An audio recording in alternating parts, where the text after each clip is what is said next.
You know, growing up in Lehigh, there were not a lot of architects. My father, working hard to raise his family, had a side job building houses.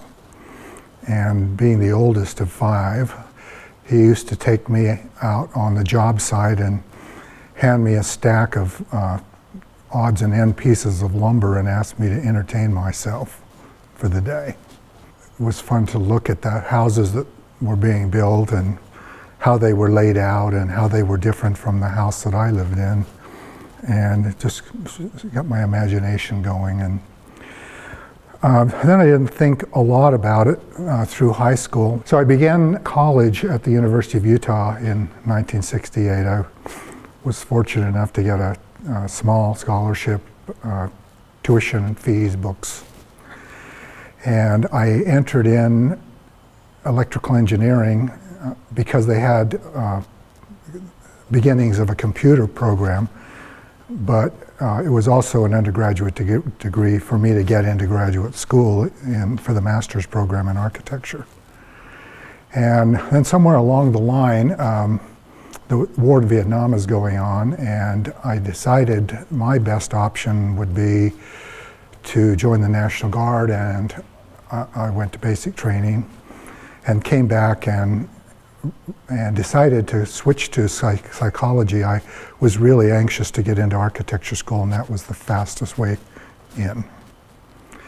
And started in the undergraduate program in my last year of, or the graduate program in my last year of undergraduate, and did well. The first time I really recognized that this was a good place for me to be in my life and as a career was in basic design, from taking it from Tom Cass, who saw something in me and encouraged me. And at that time, I think it was the best the School of Architecture ever was in terms of faculty and opportunity to learn, with Bob Bliss and Tom Cass and the faculty. You know, Bob's wife, Bob was from MIT and his wife was from Harvard, and we had a number of faculty from Harvard. It was as good of graduate school in architecture, I think, as you could find in the United States at the time. And I was happy to be there and did very well. I was working very hard to put myself through school, sometimes 3 jobs, and Tom Cass recognized that I was working really hard. He said, "Why don't you come and help me teach basic design as my assistant and forget those other jobs and stay on campus," which was really encouraging to meet somebody who I viewed as a mentor and somebody who was paying attention to me and what was going on in my life and encouraged me and helped me. And you know, I'm always in debt to Tom. My class was small, 15 students, and we graduated in 1975. In 1973, some people will remember the Arab oil embargo. And the Arab oil embargo put the whole world into recession in a matter of months. It was a really tough time. A couple of us found jobs in offices, and somehow I was lucky enough to get a job working for Ian Cumming at TerraCore. And TerraCore had a small architect office called Environmental Design Group.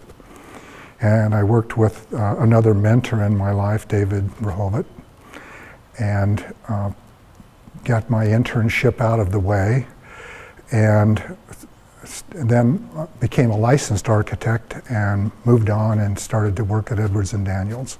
After about 7 years, I decided to leave and start my own firm, and made that work for quite a few years and grew to a staff of, I think we had 7 people. And we were also doing really, really good work, and we'd won a number of design awards and some honor awards, Western Mountain Region and AIA Utah. And I became, also during that time, I was involved heavily in AIA. Right next door to us was Anne Marie Boyden and et al. And et al. Was the AIA office. So it was a short walk and easy to be involved. So Mike and Steve and I were active in AIA, and we used to have breakfast once a week at the Hotel Utah, and talk about what we were doing in the profession, and also talk about what the future looked like. And with my small firm and Abe Gillis and Mike Stransky's small firm, we're about the same size. We decided to merge our two firms together. Abe loving to run the office and putting out quality documents and work. Mike, his ability to get us through any door, to get an interview, to talk about projects, to market the firm. And I love to design and work in the office and work on the projects and work with our clients. And it's, many firms fail, but this one was a marriage made in heaven. It wasn't very long after we came together, we added Steve Smith, became Gillis, Stransky, Brems, Smith. It was very successful from the beginning, and we prospered and grew every year from that time. Going to college in the late 60s and the early 70s, there was a lot of change happening in the world and a lot of change happening in the United States. And the beginning of a movement in architecture that I was quick to embrace, and I also believed that I owed a lot of people a lot of things, and that I had a duty to help change the world. And in my world, change in the world was changing the course of architecture from being a resource consumptive profession to one that was more environmentally responsible. And the word we used at that time was environmentally responsible architecture. And we began designing passive solar homes and buildings that had natural ventilation and admitted lots of natural light, attempting to reduce the energy use of the buildings and make them more responsible. And a lot of people recognize this as a good way to go with design. And I think because of some of the early work we had designed, we were also very successful in pushing our environmental ethic. So we had a great firm. We had a North Star, a goal, an idea that we have always pursued. And to this day, we set our clients down and talk about the sustainability goals or the environmental goals of a building before we begin design. One of the very, very first projects was a house that I designed for a client in Immigration Canyon, which was a double envelope house. And it was a twin home, and his partner fell out of the project along the way. And I ended up buying into and helping build a project that was really intended for someone else. But it's a well-designed project. It was a lot of fun, and to this day it's still recognized as a great piece of architecture. It won an AIA Honor Award, Utah, and a Western Mountain Region Honor Award. And we also won a few other awards for our projects at that time. We did a base ski facility down at Bryan Head, Utah. We worked on a hotel in Bryan Head.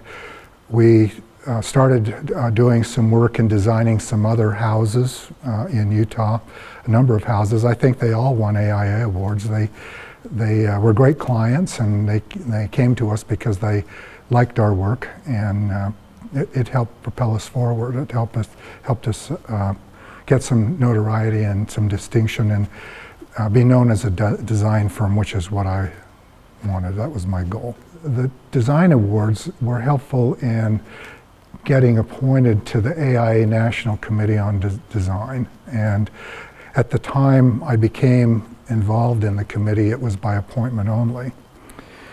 And being involved on a national level and making friends and working with national caliber design architects helped me be introduced to many consultants and people that I wouldn't ordinarily know.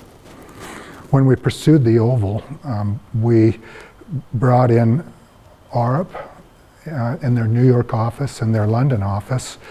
And we brought them because they also were doing a lot of sustainable work. I remember the day we interviewed for that project, Kevin and I walked in and we sat down and said, we're going to design the world's fastest sheet of ice. And you know, it's an interview like every other interview, and everybody on the other side of the table is going, I can't wait to hear this story. And by the time we'd finished and we talked about the environmental aspects of the project and how we would be able to control temperature, humidity, ice temperature, that I think we enticed them. So we were awarded that project, and we did create the world's fastest sheet of ice, and 20 years later, plus, it's still the world's fastest sheet of ice, and it's a fun tale to sit down and talk about the environmentally responsible things we did with that building and how they contribute to making really fast ice. We were in a meeting one day and we were evaluating structural systems. This was a really great moment. And one of the structural designs we were looking at was the cable system that we ended up with, where the structure was on the outside of the building. And it was the most expensive structure, it was the most expressive structure, and we're thinking we'll never get this, we'll never achieve this, and our mechanical engineer from ARP was paying really close attention and doing calculations of the volume of the space, and he said, you know, if we put the skin on the inside of the structure and we reduce the volume of this building about 50%, the mechanical system gets smaller, the electrical system gets smaller, the amount of energy to run the building is a lot less, and I think it'll even out. And when we did value engineering on that idea, we ended up with a lower cost building with a more expressive structure that was able to achieve the world's fastest ice. Along the environmental line of buildings, another really great project that we designed, which is our own, that we are the leader on, is the Salt Lake Public Safety Building. And you know, we had plenty of sustainability or environmental credentials to pursue that building, and we also had really good law enforcement and public safety credentials, and that came together for us. And that building is a LEED Platinum building, it is a net zero building, it's a much beloved building in the community, and it's loved by police and fire, who are the occupants of that building. So every once in a while the stars align and everything comes together, and maybe there's a few more of those out there. One that I'm especially proud of is putting together the team for the Museum of Natural History.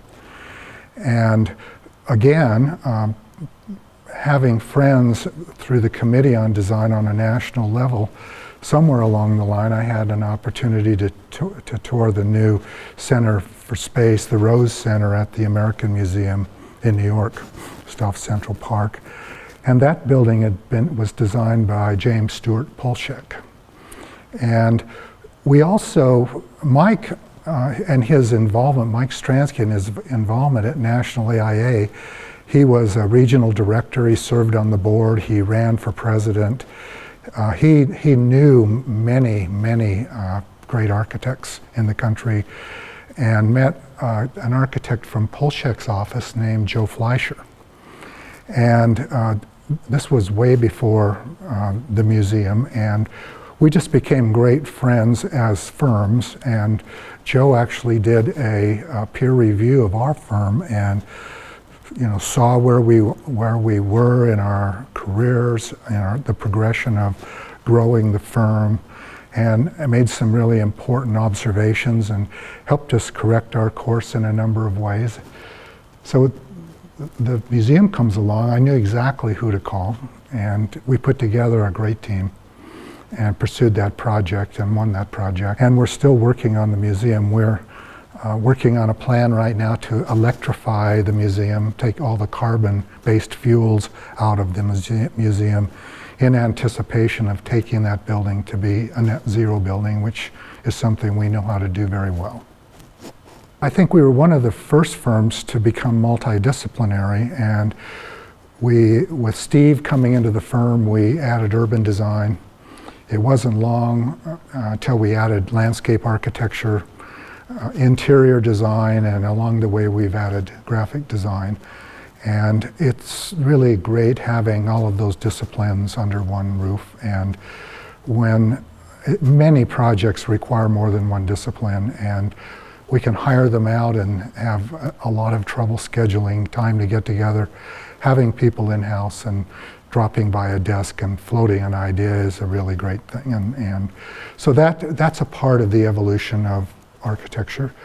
I think in 79, 80 in the beginning, architecture was a men's game.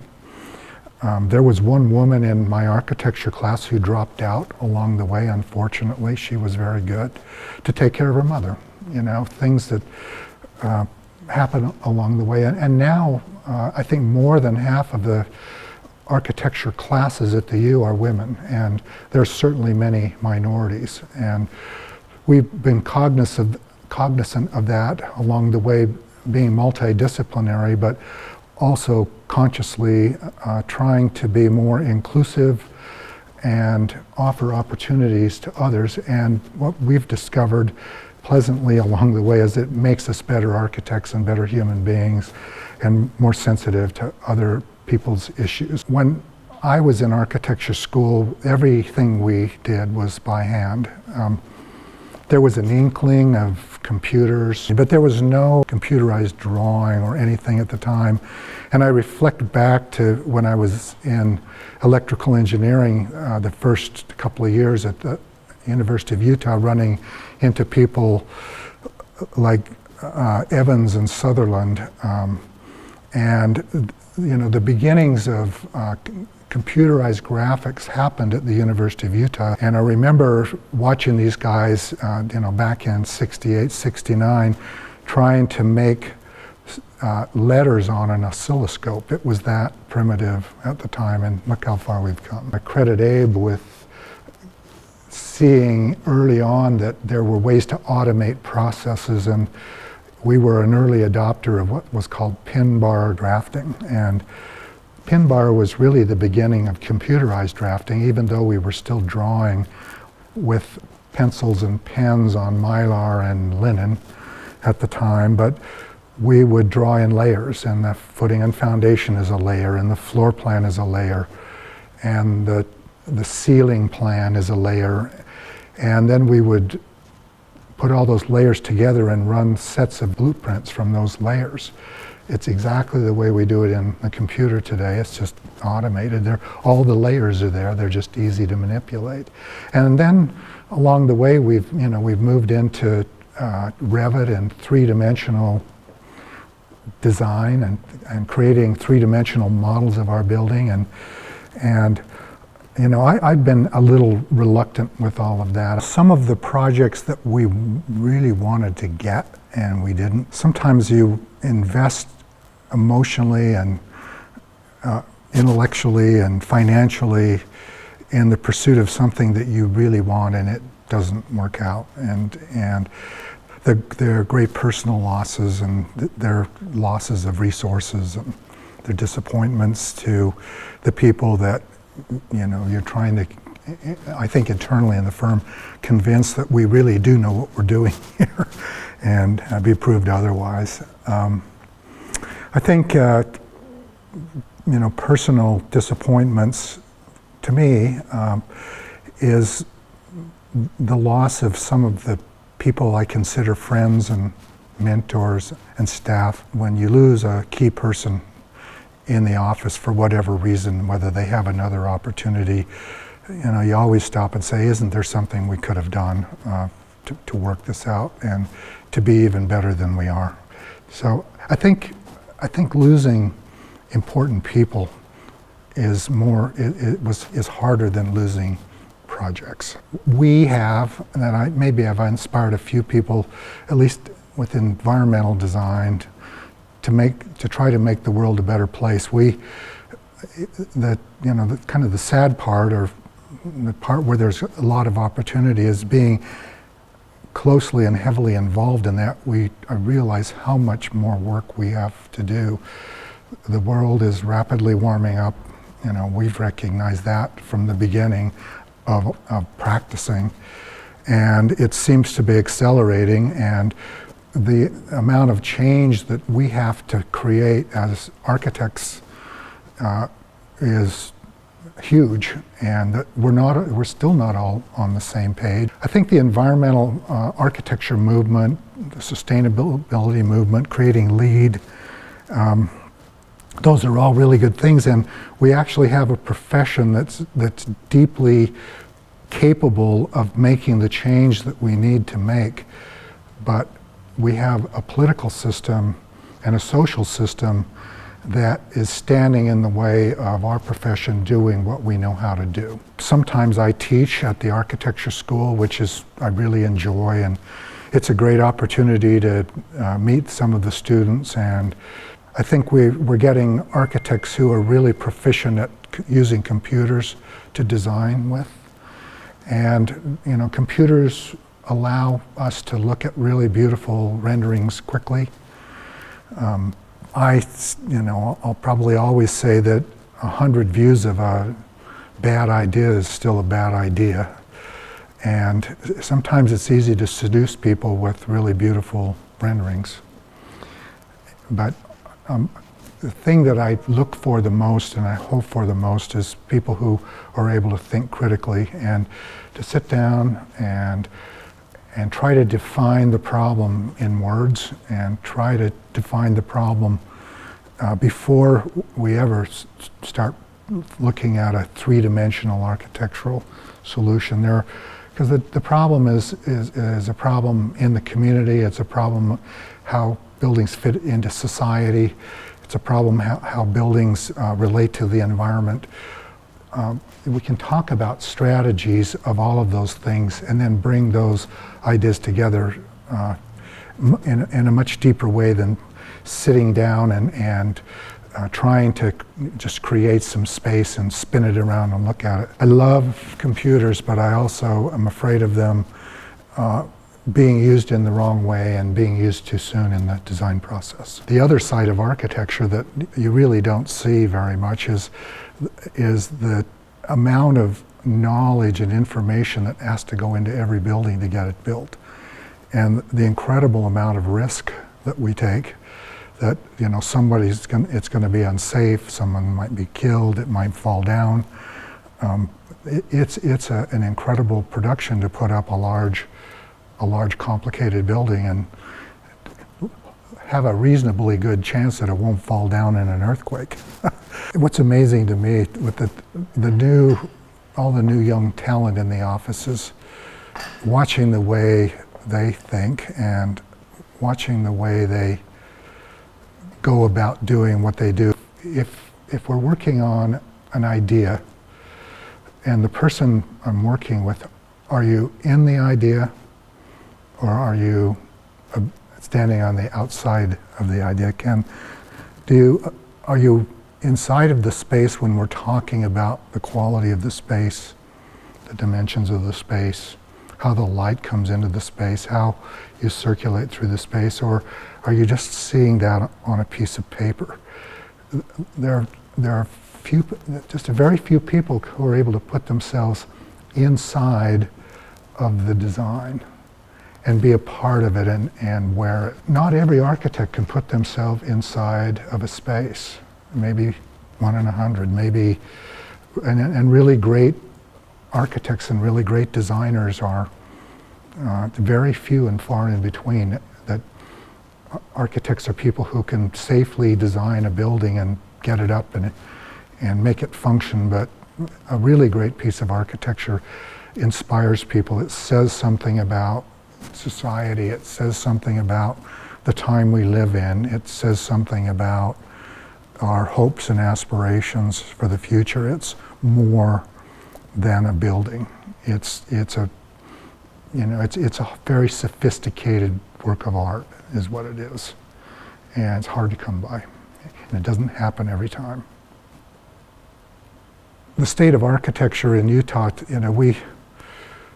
when we started, Utah is a pretty utilitarian place, and the first really great building in a long time, maybe even since the Capitol building was designed, was the Salt Lake City Library by Moshe Safdie. I think it raised the bar, and so buildings like the speed skating oval, buildings like the Museum of Natural History, those buildings are easier to achieve today because we recognize what is good, and we always want to do something better. It's a great place to be an architect. Lots of opportunity.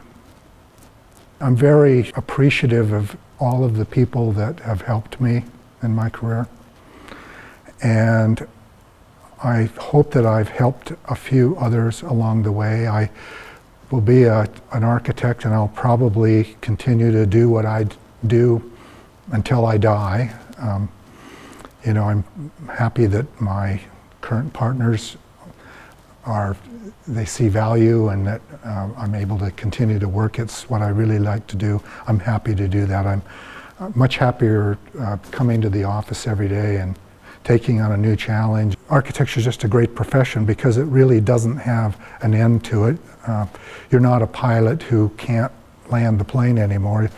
Maybe we fade out and our ideas aren't valid, but I do think critical thinking skills will always be valuable. I've had a good profession. I think my family is proud of me, and it's created opportunities for them. So I'll leave it at that.